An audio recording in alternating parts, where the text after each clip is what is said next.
우리가 이제 복음서를 할 텐데, 복음이 뭐냐? 복음이 뭐냐? 복음이라는 거에 대해서 여러분이 한 5사람 불러갖고 복음에 대해서 설명해 보세요. 그러면은 알긴 아는데 이게 표현이 안 될 거예요. 그렇죠? 알긴 아는데 공통적인 것도 있고 뭔가 다른 것도 있고 여러 가지 있을 거예요. 복음 메시지의 내용이 뭐냐? 예수님이 복음을 전했다고 하는데, 그럼 예수님이 전한 복음은 뭐냐? 어디까지가 복음이고 어디서부터 복음이 아니냐? 예수님이 한 말은 다 복음이다.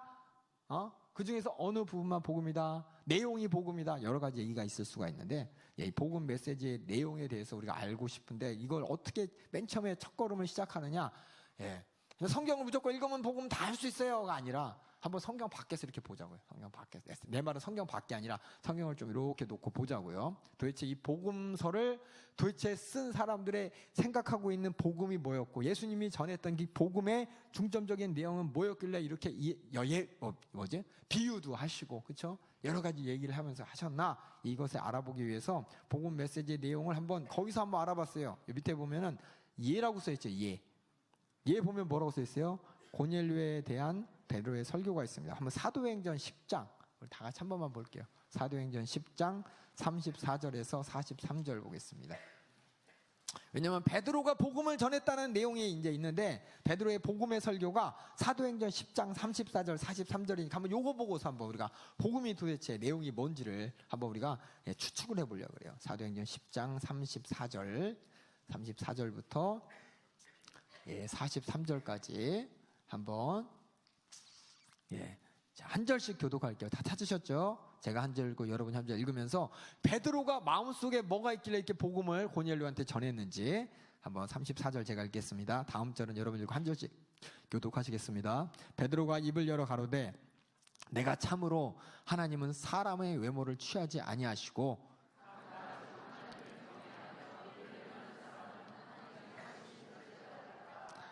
만유의 주 되신 예수 그리스도로 말미암아 화평의 복음을 전하사 이스라엘 자손들에게 보내신 말씀,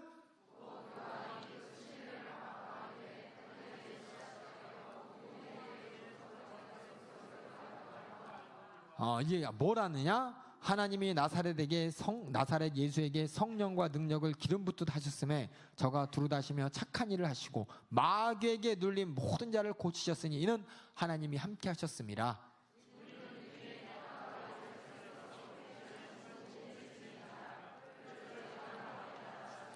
하나님이 사흘 만에 다시 살리사 나타내시되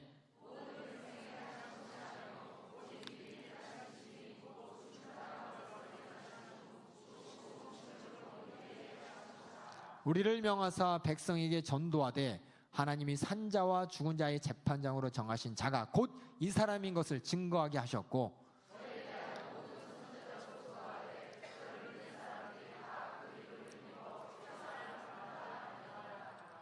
여러분이 읽었으면 다 아는 내용이니까 꾸벅꾸벅했지만은 이 안에 무슨 내용이 있느냐? 한번 첫 번째부터 끝까지 제가 적어놨는데 한번 읽어보겠습니다. 첫 번째 시작. 예수님의 주 되심. 복음에는 예수님이 주인 되심, 주 대신 하나님 되심이 나타나고, 두 번째는 침례 요한의 사역이 복음 안에 들어가고, 그 다음에는 갈릴리에서 예수님이 착한 일을 하신 것 나오고, 그 다음에는 이렇게 나오고, 그 다음에는 십자가의 죽음과 부활, 그 다음에는 부활 후 제자들에게 출현하셨고, 그 다음에는 그리스도를 통해 죄 사함을 전파하는 명령이 있었고, 그 다음에는 이 모든 일에 관해 예언한 구약 성경의 확인. 그러니까 베드로는 복음을 전할 때 이 내용을 다 이렇게 합쳤어요. 이 오늘 본문을 봤을 때. 그래서 그럼 복음의 내용이 뭔가 한번 다른 데도 알아보자. 그래서 사도행전의 다른 설교들을 보면은 한번 찾아봤어요. 왜냐하면 여러분들 이 얘기는 뭐냐면 복음서가 쓰여지기 이전에 복음이 제자들을 통해서 이렇게 전파됐습니다. 전파된 그 복음의 내용이 도대체 뭔지를 알아야지 잘못 전하면 안 되잖아요. 그래서 우리가 한번 사도행전 역사서를 통해서 한번 예수에 대한 복음이 어떻게 전해졌는지 한번 찾아봤더니, 여기 보면은 여러 군데 이게 나와요. 여러 군데 나오는데 그걸 한번 다 모아봤어요. 다 모아서 한 얘기 뺀 얘기 다 빼고 공통적으로 그럼 그 모든 사람들이, 바울도 또 베드로도 또 다른 사도들도 복음을 전할 때 설교할 때 무슨 내용을 담았는지 쭉 봤더니 공통적인 묘사가 3개가 나옵니다. 3개. 첫 번째가 뭡니까? 하나님이 구원제, 그러니까 구원이 하나님께서 이루신 거, 하나님께서 인도하시고 하나님께서 하신 것이고, 두 번째는요, 예수님의 삶과 죽음의 부활, 예수님의 삶에 대해서 얘기하고 예수님이 죽었는데 부활하셨다는 게 꼭 들어가야 되고, 그다음에 세 번째는요, 네, 임박한 심판에 대한 신앙의 촉구가 꼭 들어가 있습니다. 근데 중요한 게 뭐냐면 대부분의 교회에서는 첫 번째, 두 번째 얘기하는데 세 번째 얘기 안 해요. 그렇죠? 다른 교회에서 복음 전할 때 예수님 곧 오십니다, 예수님 오실 날 기다려야 됩니다, 이 얘기 안 하는데 많아요. 얘기해도 가끔 얘기하지. 근데 복음의 내용에 이게 들어간단 말이에요. 모든 복음서에 예수님께서 곧 오신다고 하셨고, 모든 신약의 다른 서신서를 볼 때 예수님이 다시 오실 그날을 바라보며 신앙생활을 다 했습니다. 근데 중요한 건 뭐냐면 이 얘기를 안 하고 있으니 이게 온전한 복음이 안 된다는 거죠. 그래서 여러분들이 예수님을 어디까지 믿느냐? 예수님 하나님의 아들이심을 믿습니다. 예수님께서 나를 위해 십자가에 달려 죽으시고 부활하셨습니다까지 믿으면 복음이 완성이 아니에요. 그 예수님이 다시 오십니다. 네, 거기까지 가야 복음이 완성되는 거고, 예수님이 이 땅에서 거기까지 알려주셨어요. 복음이 온전해야 되는데 부분만 이렇게 나타내면 이게 온전한 복음이 아닌 것입니다. 그래서 우리가 맨날 예수의 생애를 제언하고 그날을 위하여, 영혼의 때를 위하여, 예수님 오실 그날을 위하여, 예수님 앞에 서실 그때를 위하여, 이게 온전한 복음이라는 겁니다. 그래서 여러분들이 어딜 가든지 복음을 전할 때 마무리 흐지부지하지 마시고 그 예수님이 분명히 다시 오셔서 의의 재판장으로 심판하실 때 그날을 우리가 준비해야 됩니다가 복음의 완성이 되는 겁니다. 그래서 이거를 여러분에게 꼭 말씀드리고 싶었어요. 그래서 예수님, 이 복음의 내용, 메시지의 내용은 한마디로 얘기하면 예수님이 누구신가입니다. 그리고 또 예수님께서는 무엇을 하셨냐, 두 가지예요. 예수님은 누구시냐? 그러면은 여러분 뭐라고 대답하시겠습니까? 예수님은 누구십니까? 하나님의 아들 예수 그리스도입니다. 그걸 여러분이 이제 알고 있어야 돼요. 예수님이 누구십니까? 라고 했을 때 정확하게 그 말을 할 수 있어야 예수님이 누군지를 아는. 하나님의 아들 아니에요. 더 들어가야 돼요. 그리스도까지 가야 돼요. 하나님의 아들 예수 그리스도. 여기까지 아셔야 됩니다.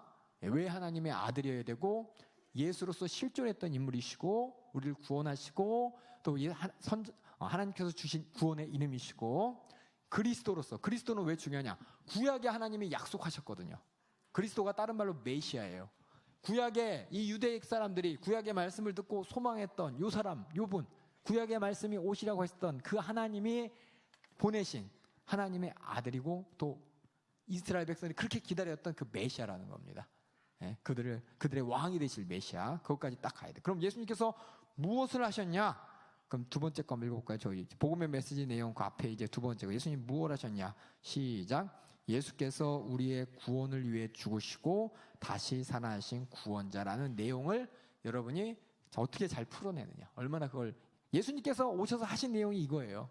예수님께서 병든 자 고치고 여러 가지 내용, 그것만 생각하지 마시고 예수님은 자기 자신을 뭐라고 소개했냐? 어린 양으로서 너희를 구원하기 위해서 죽으러 왔다고 3번이나 말씀하셨죠. 죽고 부활할 것이라고.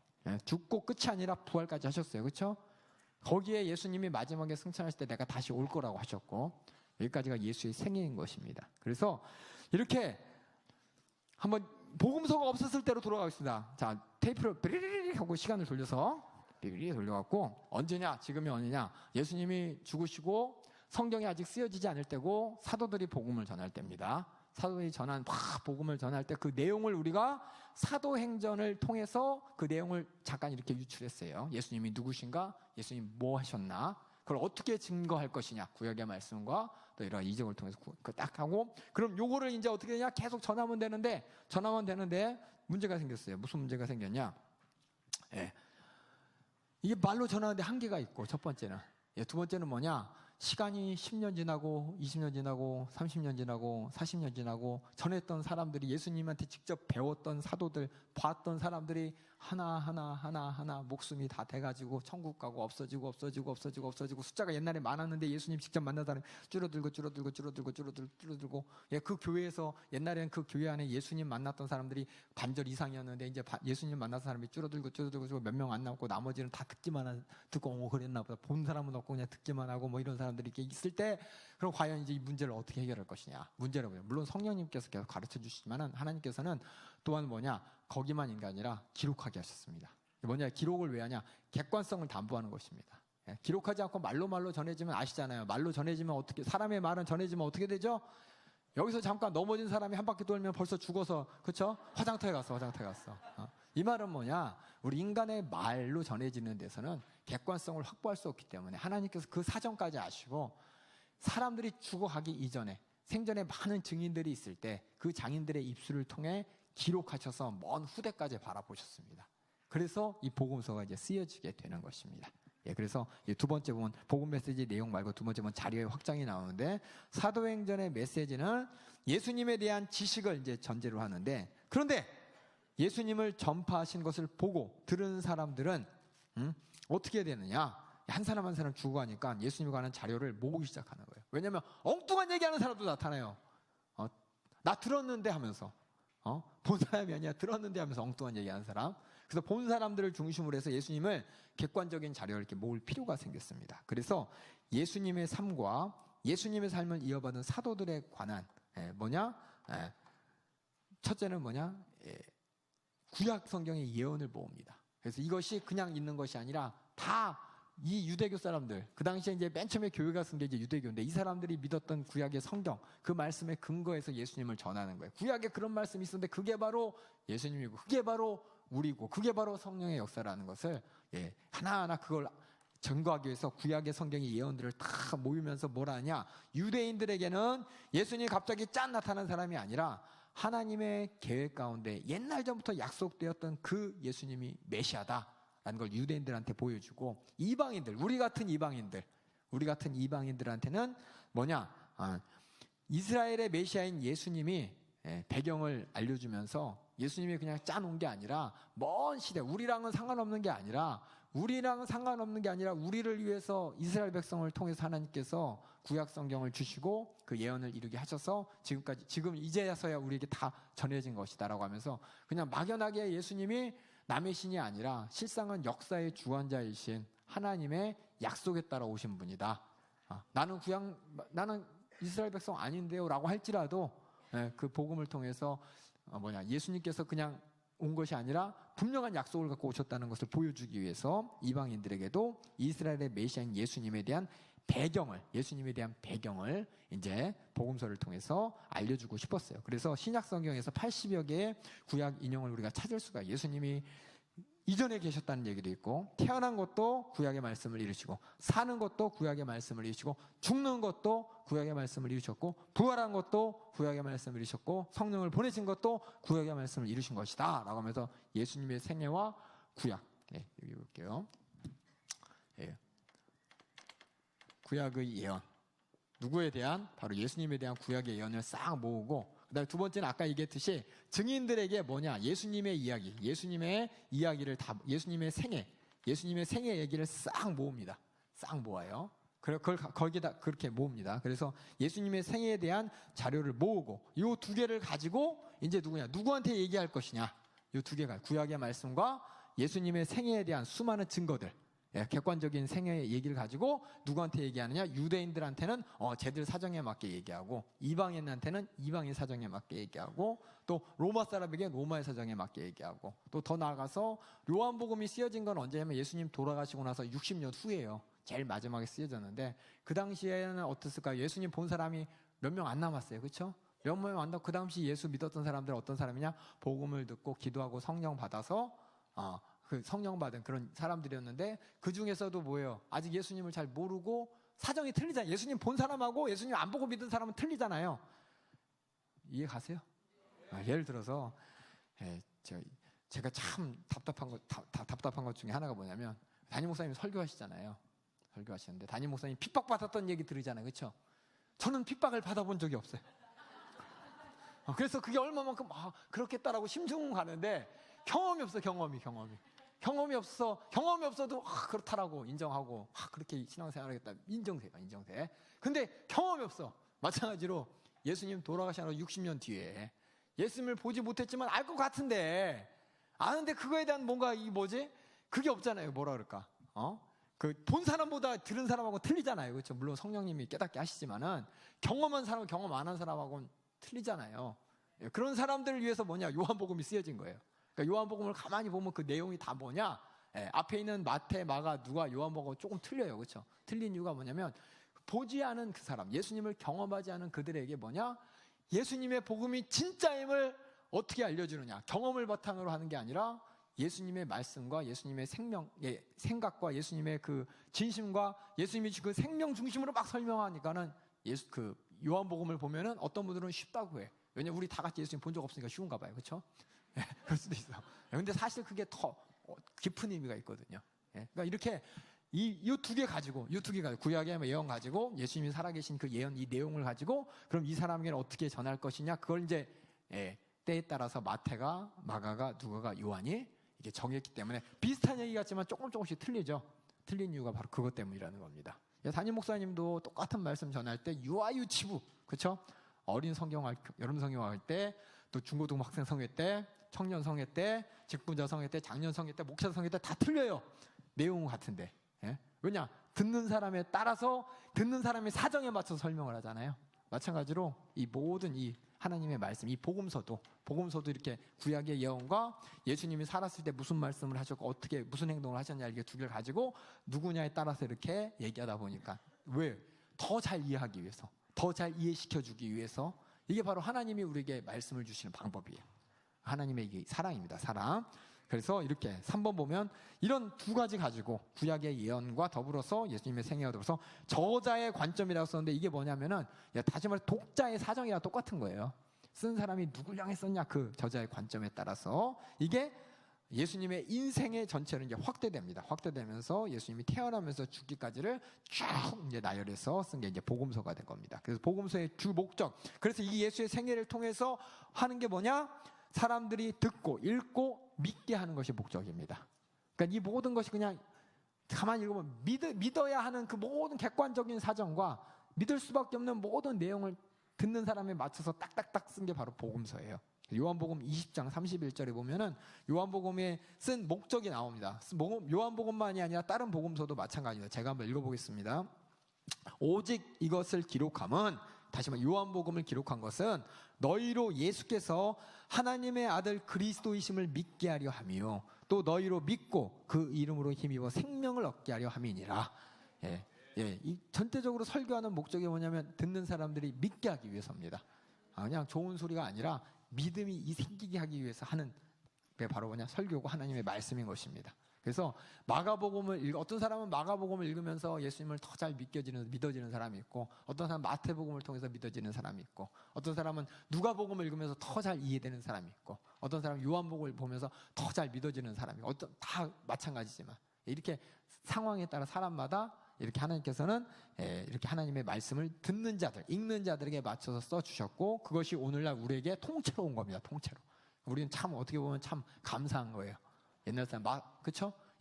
여러 가지 독자들, 여러 가지 읽는 사람들, 들을 사람들을 향해서 썼던 수많은 하나님의 말씀이 한꺼번에 우리 27권이 우리가 딱 있으니까 우리는 이걸 보면서 정말 다양한 하나님의 마음과 심정을 경험할 수 있기 때문에 하나님을 이해하고 예수님을 이해하는데 실수할 수가 없게 하나님이 이렇게 주셨습니다. 그래서 각 복음서는 독자를 바탕으로 해서 특별한 관점을 가지게 되고, 그래서 때로는 뭐냐?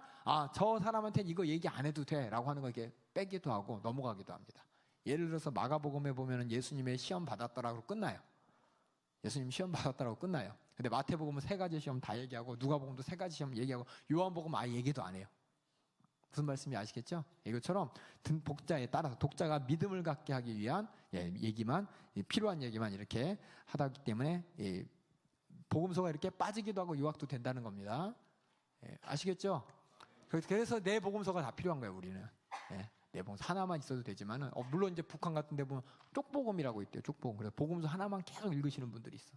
나는 옛날에 뭐 어떻게 했냐면, 그럼 나머지 성경 모르면 어떡하지? 그럼 예수님 오해해서 지옥 가면 어떡하지? 잘못 알아서 지옥 가면 어떡하지? 라고 하는데 그 책으로 충분한 거예요.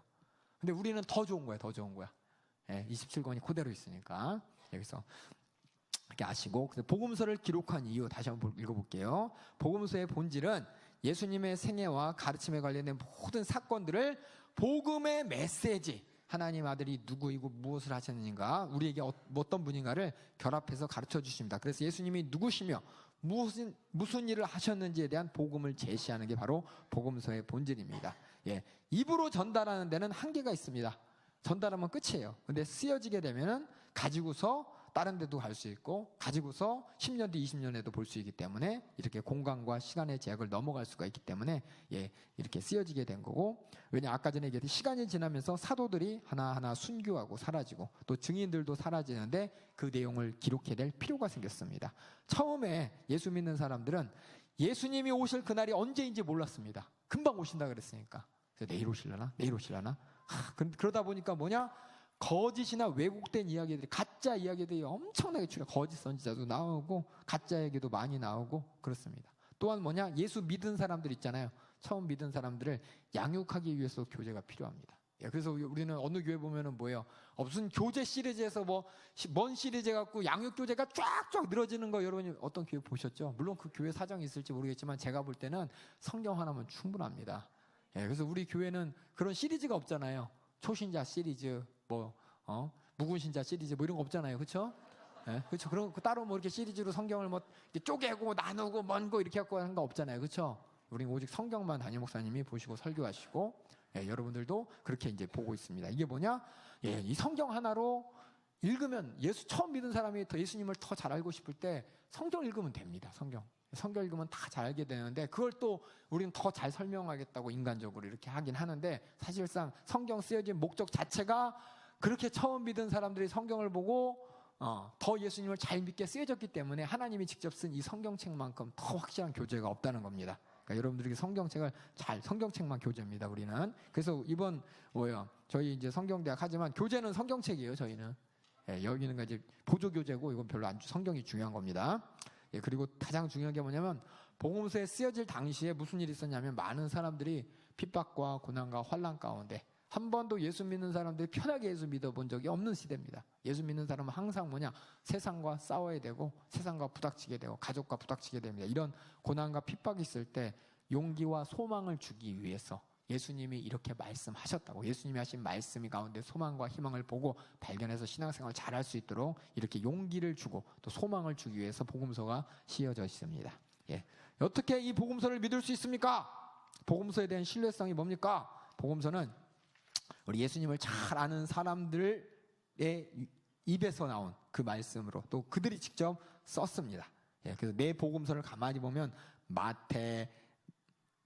마태하고 요한은 예수님의 직접적인 제자고, 마가는 베드로, 마가복음을 다른 말로 베드로 복음서라고 합니다. 왜냐하면 베드로가 마가랑 같이 있을 때 베드로를 통해 예수님의 이야기를 들은 마가가 대피됐기 때문에 마가복음서지만 쓴 사람은 마가지만 베드로한테 들은 내용, 베드로가 내용을 다 적었기 때문에 마가 베드로의 자료에 근거했기 때문에 사도하고 관련되어 있고, 누가복음을 읽어보면 누가복음을 보면 다 누가 그냥 들어서 쓴 게 아니야. 다 찾아갔대.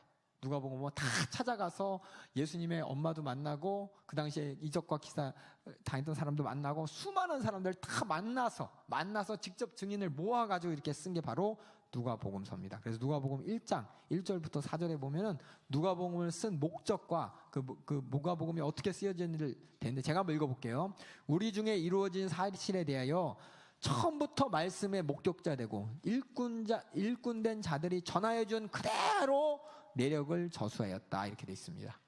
1장 2절에 보면은 목격자 되고 일꾼된 자들이 전하여준 그대로 내력을 저술하려고 붓을 든 사람이 많은지라, 그 모든 일을 근원부터 자세히 미루어 살핀 나도, 그러니까 그냥 쓴 게 아니라 시작부터 자세히 그냥 요새 신문 뉴스 보면 그냥 대충 듣고 자기 마음대로 쓰는 게 아니라, 이거는 듣고 자세히 생각하고 미루어 살피고, 이거 맞는지 더 확인하고 이렇게 해가지고 이 누가복음을 써서 데오빌로 각하에게 보낸다고 이렇게 돼 있습니다. 그래서 왜 썼냐? 4절 보면은 각하로 그 배운 바를 확실히 알게 하려고. 그러니까 이미 예수 믿는 사람이었어요, 데오빌로 각하도. 근데 예수 믿는 그 데오빌로 각하라는 그 사람이 더 확실한 믿음을 갖게 하기 위해서 누가가 직접 그 예수님을 만난 사람들, 그 사람들이 이야기를 듣고 다시 한번 확인하고 해서 쓴 게 누가복음서라고 돼 있으니까, 여러분 이렇게 복음서가 아주 그냥 대충 쓴 게 아니라 엄청나게 신빙성 있게 객관적으로 쓰였다는 걸 여러분이 보시면 되겠습니다. 그래서 복음서는 모두 예수님의 삶 그 자체에서 나왔고, 또 이렇게 복음서가 쓰여지고 또 신약 27권이 모아진 모든 것들이 뭐냐? 그냥 어쩌다 된 것이 아니라 하나님의 능동적인 개입, 하나님의 손길과 섭리에 따라 이루어졌다는 걸 여러분이 인정하시면 되겠습니다. 그래서 구약에서의 하나님의 권위, 이것이 뭐냐? 신약에서도 똑같이 하나님의 권위가 있다는 걸 여러분이, 구약의 권위, 신약의 권위가 똑같이 하나님의 말씀이라는 것을 우리가 성경을 통해 확인할 수 있는 구절을 이것만 읽고 잠깐 쉬겠습니다. 베드로후서 볼게요. 베드로후서 1장 21절 보면, 베드로후서 1장 21절, 제가 읽을게요. 예언은 21절 보면, 먼저 알 것은 경의 모든 예언, 여기 경은 구약을 얘기합니다. 구약 성경의 예언은 21절 볼게요. 언제든지 사람의 뜻으로 낸 것이 아니요 오직 성령의 강동하심을 입은 사람들이 하나님께 받아 말한 것이니라. 그래서 구약의 모든 말씀이 하나님의 감동하심, 성령의 감동하심으로 쓰여졌다, 이렇게 얘기 나오고, 베드로후서 똑같이 3장 15절 볼게요. 3장 15절 보면, 3장 15절 16절 보면은, 우리 주의 오래 참으심이 구원이 될 줄로 여기라. 우리 사랑하는 형제 바울도 그 받은 지혜대로 너희에게 이같이 썼고, 그러니까는 그 받은 지혜, 하나님이 주신 지혜대로 이같이 썼고, 또 그 모든 편지에도 이런 일에 관하여 말하였으되. 그럼 바울이 말한 것이 누가 준 지혜로 쓴 거예요? 하나님이 쓴 거예요. 그러니까 베드로후서를 보면은 구약의 말씀이 성령의 감동으로 쓰여진 것처럼 바울이 쓴 이 신약의 모든 편지들도 하나님이 주신 지혜로 쓰여졌기 때문에, 그 뒤에 보면은 이런 일에 그 모든 편지도 이런 일에 관해 말했을 때 그중 알기 어려운 것이 덜어 있으니 무식한 자들과 굳세지 못한 자들이 다른 성경과 같이, 그것도 다른 성경은 하나님의 감동으로 된 성경을 억지로 푸는 것처럼 그 바울의 그 편지도 억지로 풀다가 스스로 멸망에 이르느니라. 그러니까 바울의 편지 자체도 하나님의 지혜로 쓰였는데 그거를 억지로 풀다가 구약 성경 그렇게 풀다 망한 사람처럼 바울의 편지도 그렇게 풀면 망한다. 다시 말해 똑같이 하나님의 간섭과 감동으로 쓰여진 책이다라는 것을 얘기하면서, 신약 또한 구약 또한 똑같이 하나님의 감동으로 된 하나님의 말씀이다라는 것을 베드로후서를 통해서 우리가 확인할 수가 있습니다.